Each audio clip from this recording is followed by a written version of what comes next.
இப்ப பாத்தீங்கன்னா எடப்பாடி கூட சேர்ந்த பிறகு இவங்களை சரியா மதிக்கல. இன்னும் சொல்லப்போனா ஓப்பனா நயினார் நாகேந்திரனோட குற்றச்சாட்டுகள்லாம் வச்சு வெளியில வராங்க. ஓபிஎஸும் வெளியில வந்துட்டாரு. இப்போ டிடிவியும் நாங்க என்டிஏல இல்லைன்னு சொல்லி வெளியில வராங்க. அப்போ தினகரன் சொல்கிறாரு, எல்லாரும் பிஜேபி கூட்டணியில் இருக்க வேண்டிய நிர்பந்தத்தில் பிஜேபி கூட்டணியில் இருந்தாங்க. அவர் என்ன சொல்கிறாரு, நான் இவரை எதிர்த்து தான், எடப்பாடி எதிர்த்து தான் நான் கட்சியே ஆரம்பித்தேன்.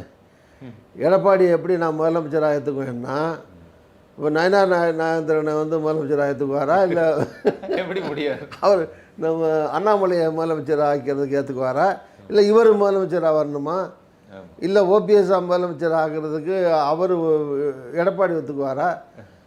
நான் சொன்ன மாதிரி அந்த கட்சியில் பெரும்பகுதி அவர்கிட்ட இருக்குது, சின்ன அவர்கிட்ட இருக்குது. அவரோட தான் பிஜேபி கூட்டணியில் இருக்காங்க.